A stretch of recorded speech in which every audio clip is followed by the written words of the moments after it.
Hey guys, EST here, and I'm not one for sensational headlines and dumb clickbait, but, well, this is true. It is very much something that could kill you, and people just don't think about it, and worse yet, people don't talk about it. I've never heard of another survivalist, safety, or prepper YouTuber talk about this topic. And it could legitimately get you killed in any kind of a wide variety of disaster scenarios or, grid down or a weather event or just you getting lost in the woods. Pretty much anything up and down the scale of severity. So I gotta start by saying, what do you do in a normal day? You probably get a relatively consistent amount of sleep, or at least you should, around the same time. Especially if you're like getting up for work or whatever. Your diet, maybe you eat 3 square meals a day, like go breakfast, lunch, supper, all about the same time, or maybe just kind of wing it like I do. Depends on your schedule and actually a bit on your genetics too. And then you probably got pretty proper hygiene. Like you can just go wash your hands. You can go, use some hand sanitizer. And then your level of physical activity is probably pretty consistent day to day. You're either like always walking the dog or going to the gym 3 days a week, or you're like pretty office job, sedentary, whatever. But whatever it is probably consistent. You don't just go nuts and, go swimming for 2 hours one day and then sit around and do absolutely nothing the next. If you do, you might want to level it out a little bit. So the good sleep, the good-ish diet, access to everything you need. Everything's in a nice cycle, it's repetitive, and it's accessible. Obviously, the contrast I'm going to make is a disaster scenario. Anything from like, my ship sank while we were on a cruise and I swam to shore and now we're in rural Alaska. Or just whatever. For some reason, you're out in the woods. The typical, prepper TV show from the early 2000s, you're out in the woods. Or a big scenario. We got a mudslide, a dam break, who knows, tornado, earthquake, forest fire, and you and 100 other people or 1,000 other people if it's a hurricane, and, Hurricane Katrina, the Superdome, or so was Andrew, I don't remember. You got a bunch of people with whatever they could run out of their house with, because, maybe they had an hour warning, maybe they were woken up in the middle of the night and half their house is underwater. I mean, whatever they could carry on their back and get out with, and swim out with, and now their other clothes are ruined, whatever, that kind of disaster where it's still, maybe FEMA showed up, maybe some people are like helping each other out, maybe some people scavenge for supplies. So it's either people around by yourself or like anything in the middle or like a war zone. This really applies to any of those scenarios. What's the contrast there? Well, pretty much the opposite of what I just said. You're probably not getting sleep.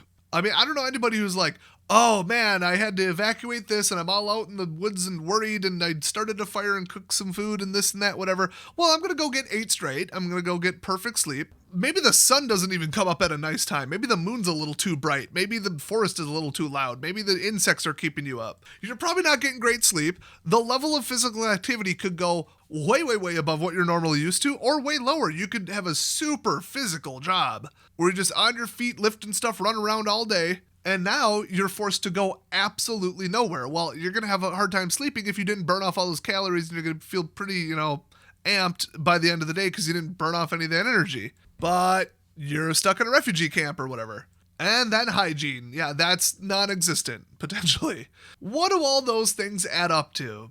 And you might actually, if you pause the video and think for a second, or you're awfully clever, you might see where I'm going with this. Your immune system is going to be horrifically compromised. So a lot of people get this mentality where they're like, I'll just tough it out, I'll tough it out. Yeah, my feet hurt, but I'm gonna go those extra 2 miles. Yeah, I'm worried, but I'm gonna push it out of my mind, switch it off, and just go. I'm so mentally and physically tough, I can push through the pain. There's no I'm gonna tough it out or push through it when it comes to your immune system. There's like, what do you do to help your immune system and help that tough it out? You get sleep, you have proper nutrition, and you wash your hands and don't get sick in the first place. And people just don't think about that, and you might think, yeah, well, that would be annoying and inconvenient, but it's not dangerous. I mean, maybe if you caught a really serious strain of a really serious illness, but otherwise, it's mildly inconvenient, you'll feel kind of bad for a while. Maybe a cold?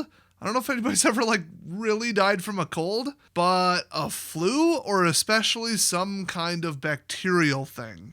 Which I'm going to focus way on that a little bit later, because bacterial infections versus viruses are completely different. And when people think of illness, they usually think of viral illnesses.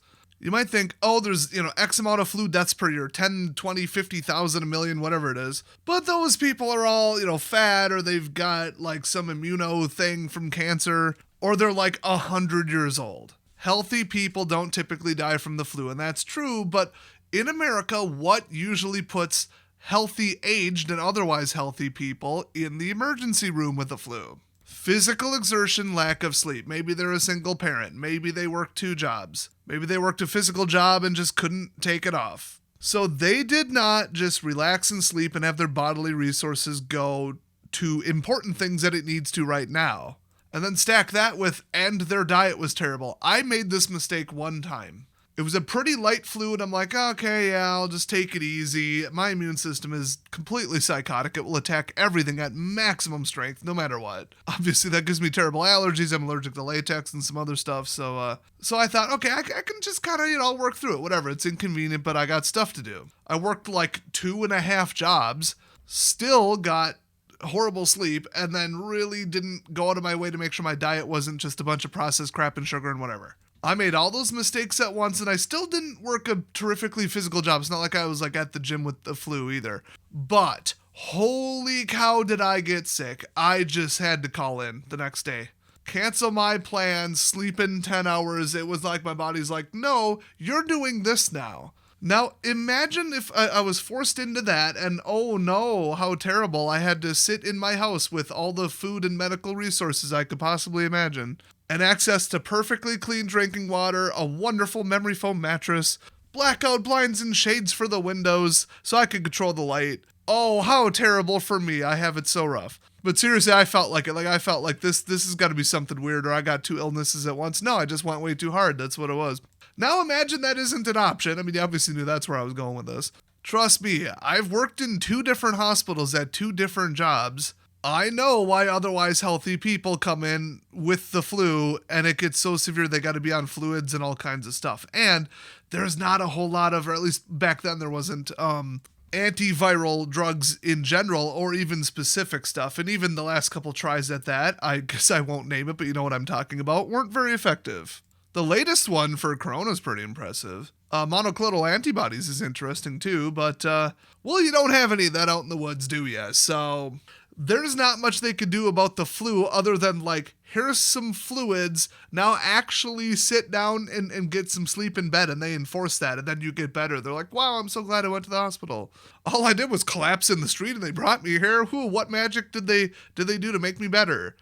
They let you chill so that your immune system can kill it. So this isn't all gloom and doom. I am going to eventually cover what to do about it. But let's talk about some scenarios here. And viral versus bacterial and some other things that you need to know. Well, actually, this is a good enough part in the video. You can pretty easily fit a couple multivitamins in your emergency bag. They're not big, they're not heavy, and they're somewhat shelf stable. Now I wouldn't just like aluminum foil them, but you could seal them in Mylar with just a quick little impulse sealer, like a hair sealer, or a hair straightener. You guys know that old trick. Look, I don't straighten my hair. I use it for sealing Mylar. It's a hair sealer to me. Little desiccant and oxygen free, and you got yourself a little 50-cent, container for waterproof whatever, and you could throw some Benadryl in there. You could throw, Tylenol, whatever, and you got your little med pouch, and you're probably going to get a pretty darn good shelf life with no oxygen and no water in there. Just saying. The only other thing is temperature then. So having enough nutrients, especially trace nutrients, is really good unless you're already sick. So if you're out there with limited access to food, or you're on just like, oh, I just had rice. It's pure carbs, no protein, no nothing, no vitamins, no minerals, although it is usually fortified with iron, okay, whatever. And then you're like, well, let's have some selenium too. Let's have some zinc. Let's have some vitamin A through, D. That is going to help. It's actually going to help your metabolism, your energy level, and your cellular regeneration too, like muscle fibers building back up. All of which are important if you're out there doing crazy physical work. So people just don't think of that, but, this is not medical advice. I'm just saying, generally, it's recommended by scientists and dietitians and stuff that in a bad scenario where malnutrition is setting in, short term, whatever you can do to stave that off will help avoid any kind of, wear down of your body's systems, including your immune system. So another thing, just do not touch your face. Really, your face is fine, but your nose, your eyes, and ears. Those are the entryways that you need for doing various things, obviously, and that is the number one way that the majority of germs get into your system. Then when it comes to eating, if you caught something in the wild, obviously it almost goes without saying, overcook it more than you would, perfectly flawlessly cooking like chicken tenders in a frying pan at home. You want to go harder because they have almost guaranteed got more bacteria and parasites, and those are dangerous. Stuff in the wild has diseases. That's just generally how it is. So you're going to want to really thoroughly cook it because it's a meat you're not, used to seeing the browning levels and the color gradient changes and stuff. And also obviously chop it into the thinnest pieces so that you don't have to wait for these 2-inch cuts, of meat to cook to the middle. Well, if you chop it into smaller pieces, then the inside probably got to 165 degrees, which I believe is enough to kill almost anything in anything. Obviously, boil and pre-filter your water the best you can, depending upon where you got it from. That's like prepper basics, but I gotta say it. If you can't, pre-filter it through like cloth or something. Coffee filters take up practically zero weight or room in an emergency go bag, just saying. And 1 or 2 water purification tablets are dirt cheap and don't take up very much weight or space. But water safety, terrifically obvious and could be its own thing. But the other thing is, what else is going into your mouth? Well, anything on the surface of your fingers. And were you climbing around, touching every plant, maybe you tripped or fell or sat on the ground or got up from the ground and now you got, a hand with a little bit of dirt on it. I would carry biodegradable camping soap. You could just do regular soap, but it just tends to come in a better container. It's more eco-friendly. In that scenario, who cares? And if you're thinking, okay, a lot of stuff in my bag, my emergency bug out bag, has 2 purposes because that's just huge. So for sanitation and for lighting a fire and for wound care, I have, liquid rubbing alcohol. A little bit lights a fire. I've got it in a solid metal, tiny case, which can also double as a thermos if I had to pour it out and really needed, or I should say like a canteen. But yeah, needed like a water carrier. Oh, look, dual purposes, yay, but here's the problem. There's a reason that people use soap. Physical removal of the dirt and really scrubbing has been historically pretty effective. Then they make, antibacterial soap, which is kind of like a mix, and that's ideal. But just pure straight rubbing alcohol, it's not going to get the material off of your hands. And then your fingers are still going to be coated in, tiny little bits of dirt and material and whatever, and then there might be bacteria inside of it or on the bottom surface of it. You're really getting just a surface area clean. Ideally, what you would get is both, because you can't wash away every bacteria, though you can get pretty darn close. But then alcohol or hand sanitizer or whatever only cleans the surface. Either way's not perfect, but I would prefer soap. Now, what I would also prefer is just don't eat with your fingers. Go get some dead stick or whatever, knife it off a little bit, get a clean surface. Because you don't know what kind of animal droppings or something, even if you got it off the bottom of a tree instead of the ground and instead of something green, stick that in the fire. Dunk it in water and put it in the fire and get it to steaming temperature. Now you got a sanitized kind of flat stick thing to eat with, It's worth the extra effort because then nothing is coming into contact with your mouth that contains bacteria.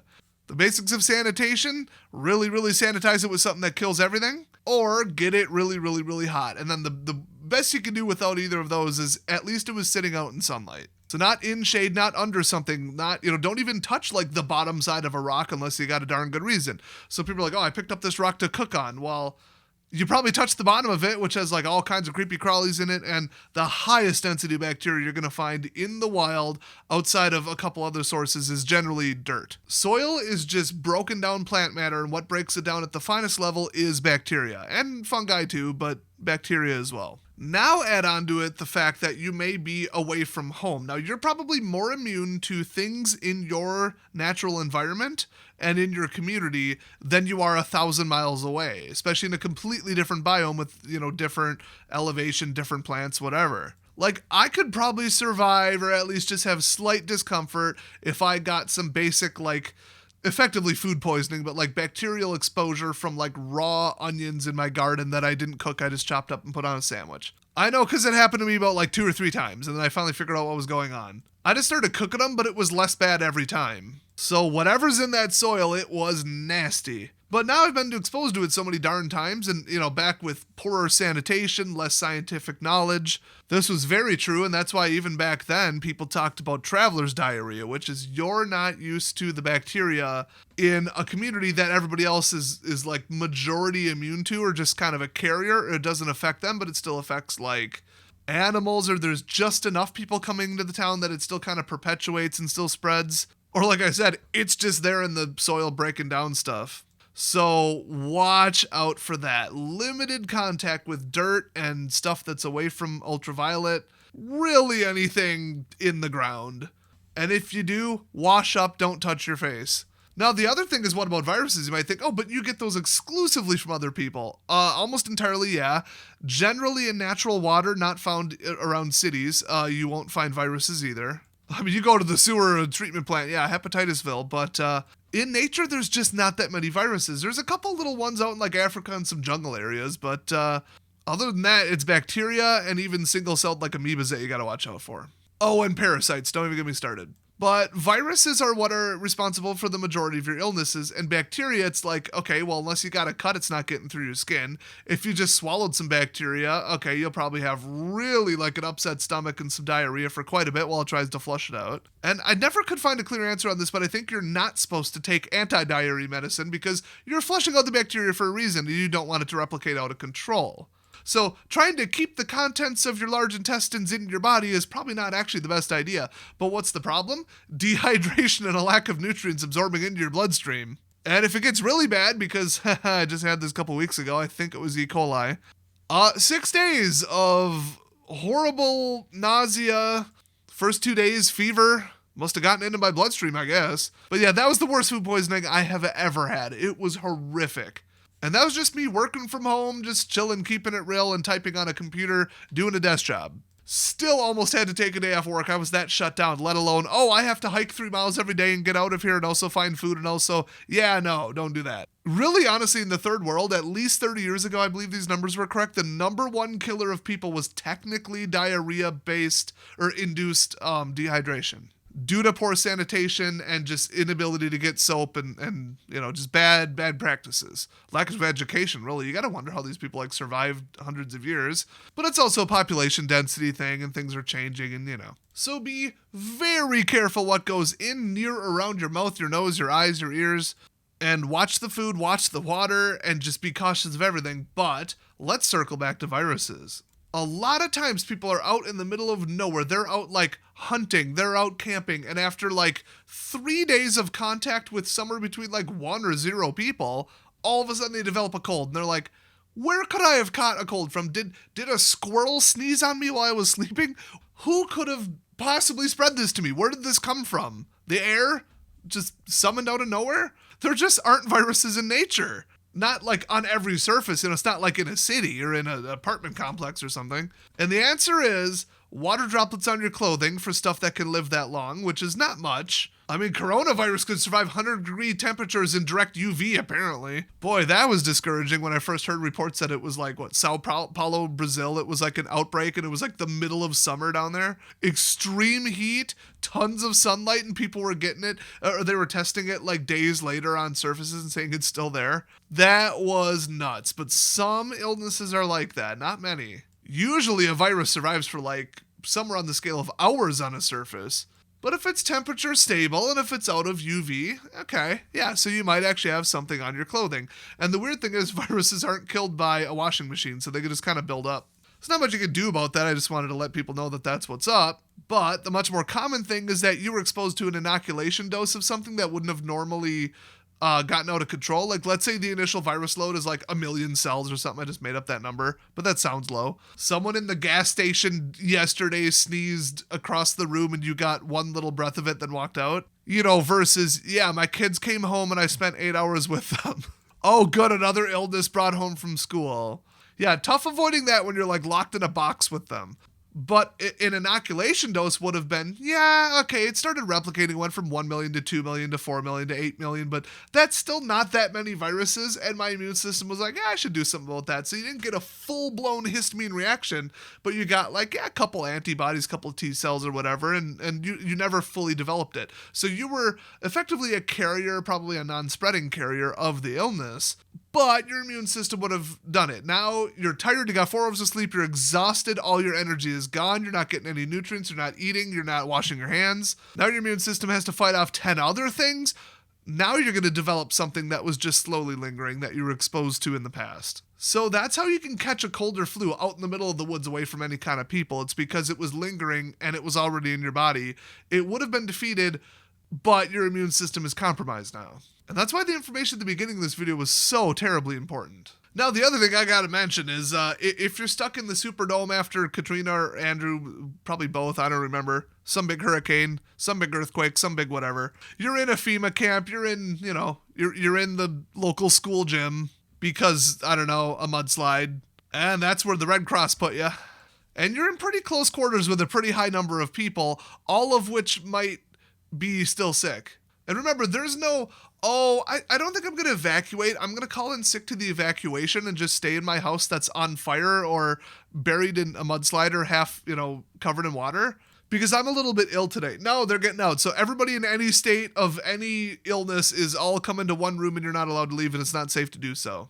That's bad, but up the hygiene, watch everything. Just because your hands look clean doesn't mean you should eat with them. Stop nervous touching your face. I think they say the average person touches their face like 100 times in a day or something. Try and get that down to 0. If you can, put on a mask because that ain't going to do, well, next to nothing against aerosolized viruses, but most of them aren't. So I'll get back to that.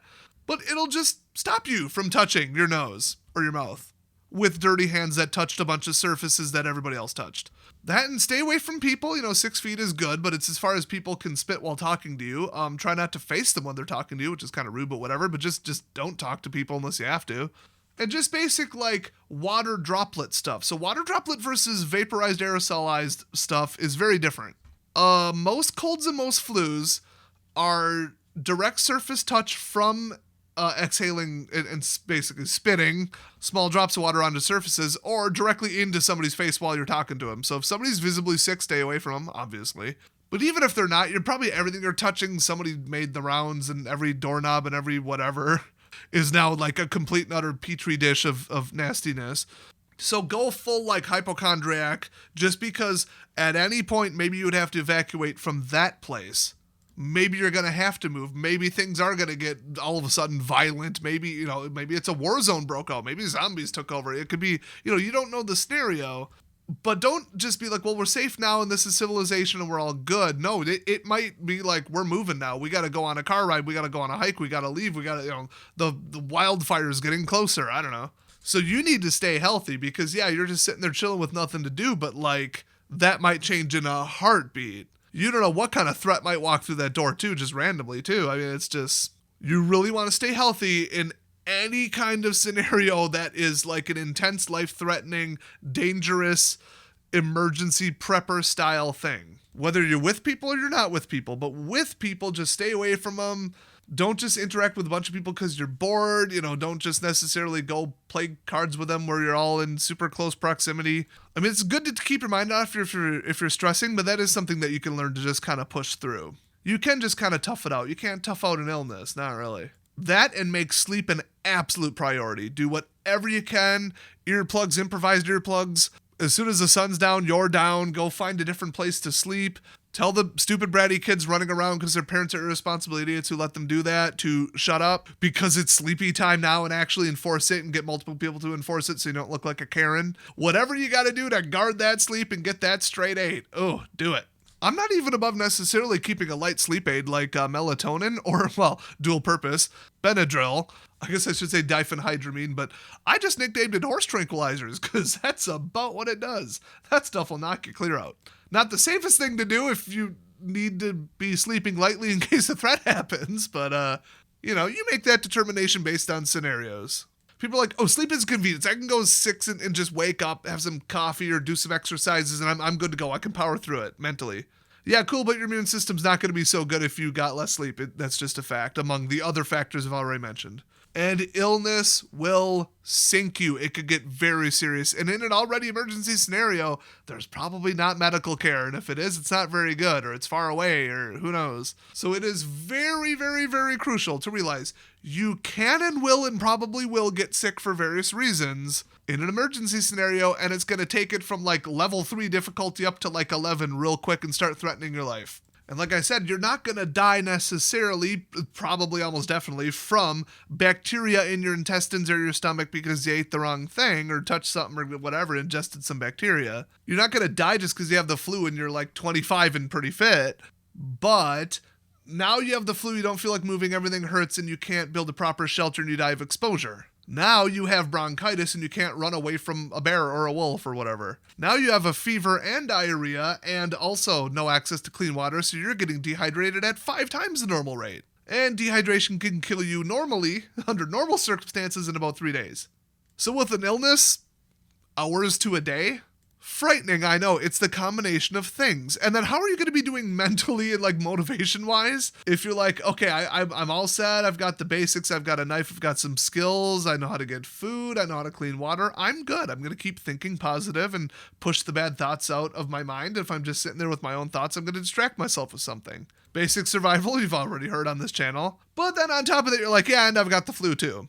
You're going to be twice as worried. And then worry and stress really ruin your immune system too. Yeah, that's going to be spiraling. Not just the spiraling mental state, but that too. So things go from bad to way, way, way worse with an illness. Be aware of it. Take every step to possibly keep from getting sick in any way. And then this definitely is going to be a separate video. But also be very extra super cautious with anything involving knives, movement, jumping, running, anything that could get you injured. Everybody's pretty careless in their daily life because, well, if you go walking with your dog through a quote-unquote forest, in your local park, you're walking through a movie set. Let's just call it what it is. That ain't no forest. I remember one of the first times I just went like kind of hiking and I made it about 100 feet and then almost sprained my ankle because of uneven terrain. And I'm like, oh, that's right. This isn't like a path. This isn't a movie. This isn't, there's rocks. There's logs. There's things to trip over. There's things under the leaves. There's slippery spots. There's wet spots. There's spider webs. There's all kinds of everything. You gotta like move slower, be careful. And I'd say overthink everything, but it's not really overthinking. I don't want the connotation of that term, And like I said, that's going to be its own video, but the short version I can give you, the best example, is I remember my friend and I were watching a long time ago some kind of special about, they tagged along with people living out in the rainforest and they're super primitive and whatever. And when they were moving through the jungle, they're like, why is that guy acting like it's the first time he ever walked? Or like he's acting like he took some stuck-up New York person who's never seen a tree in their life and threw him in the jungle. It's like they're like checking everything, looking at everything, and like looking through every route. And they're not like going stealthy just to go catch some prey. That's just how they're moving through the jungle. And the answer is because that's how you move through the jungle. You wouldn't survive real quick, and you learn from a very early age, if you're one of those people, you are going to have a bad time and hope the community's got your back if you slip on one little thing and sprain your ankle. There ain't no hospital, okay? You're just going to be down until it heals, so good luck. And then what? Your wife's going to go out there and gather food for you? Probably.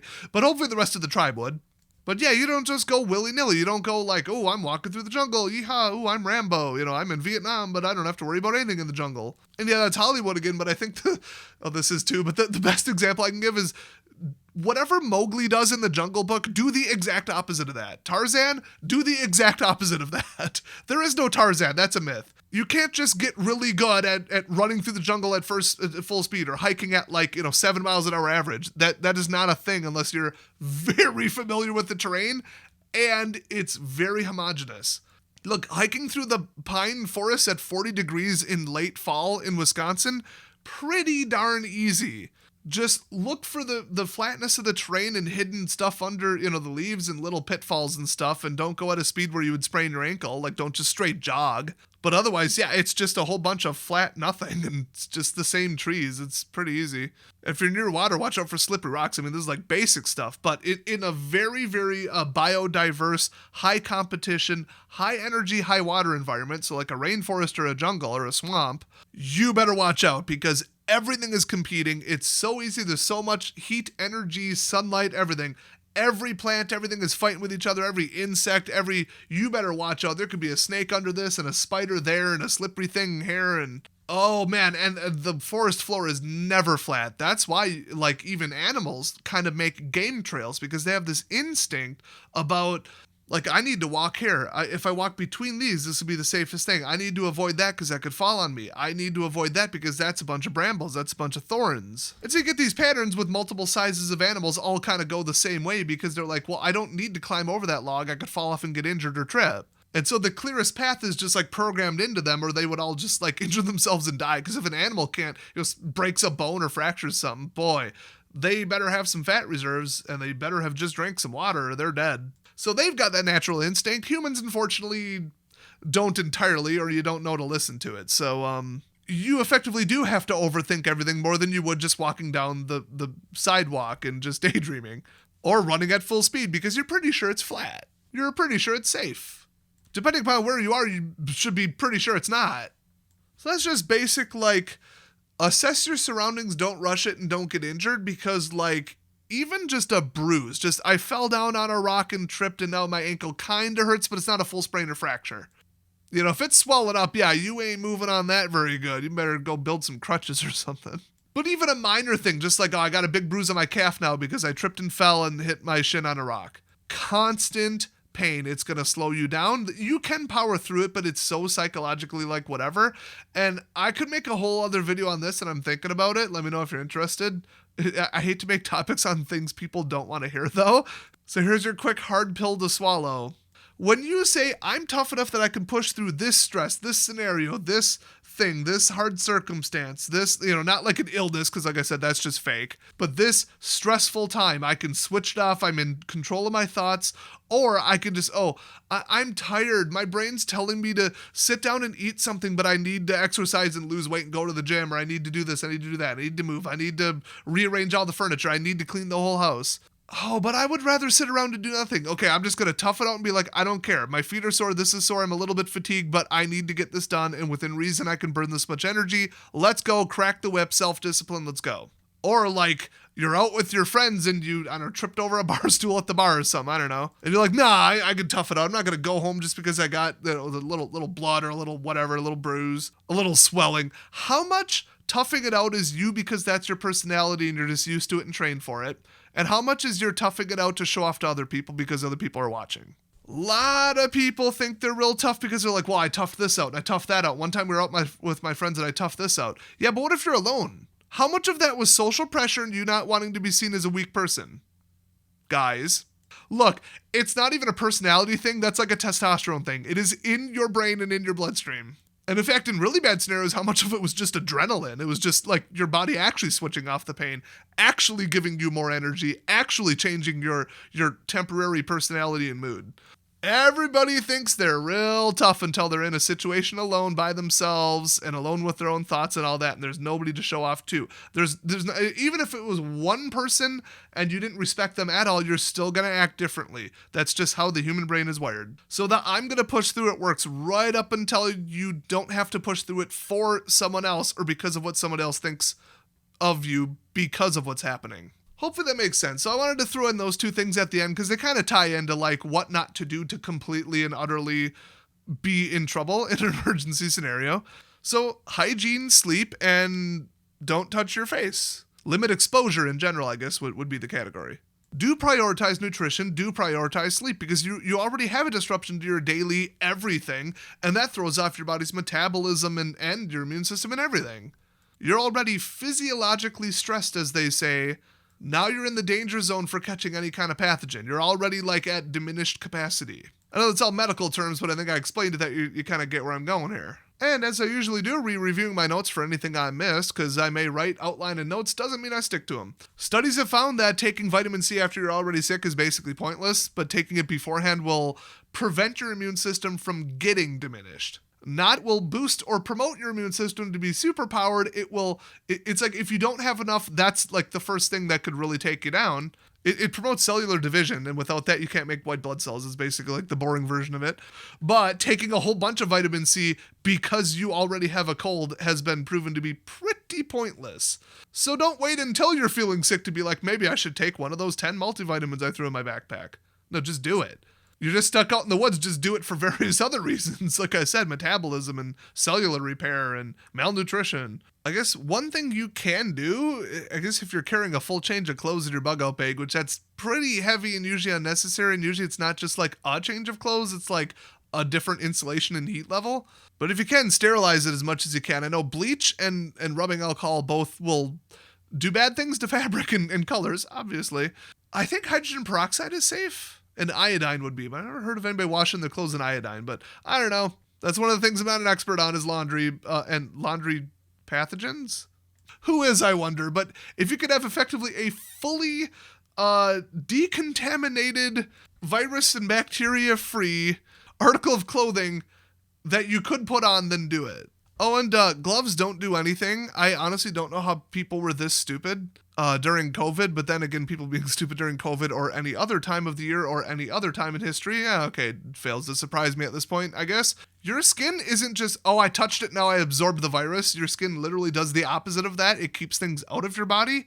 So, oh, I touched a bunch of surfaces, but it's cool because I have gloves. Well, what if you take the gloves and touch your eyes, nose, mouth, and ears? Well, then that's the same thing, isn't it? All you did was keep it away from the skin on your hand, and I don't think you could catch COVID through a cut in your hand. Maybe you could, but... Oh, wait, no, you can't. It's an ACE2 receptor virus. Anyway, I should mention, I'm not saying I'm not a doctor for legal reasons. It sounds like I am in this video. I just research a lot of stuff and it's a hobby.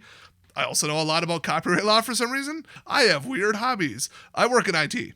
So when I say I'm not a doctor, like, take everything in this video as if I'm not a doctor and verify it, double check it, and correct it if I'm wrong. I do a lot of research, but my memory's not what it used to be, so, like, you know, this video is probably about 97% accurate, just saying.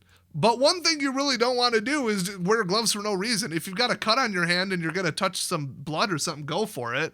But also, avoid cuts in your skin of any kind of injury. Be super careful with a knife, a hatchet, just snapping wood in half for a campfire to cook on. It seems real simple, but I've actually cut myself just snapping branches in half because it's a lot of energy. And to go full physics here, you know how they say a dull knife is more dangerous than a sharp one? Because if you're pushing too hard, like you're putting 5 pounds of force to cut a tomato or whatever. Cool, if it slips and it's bad, it's a sharp blade, but it's 5 pounds of force. Now if you're putting 50 pounds because you just can't get your knife through this wood to make a feather stick to light a fire. And now if you slip, I mean, I don't have to explain energy, but I'm going to anyway because it's the most quoted thing on this channel by far, but deal with it.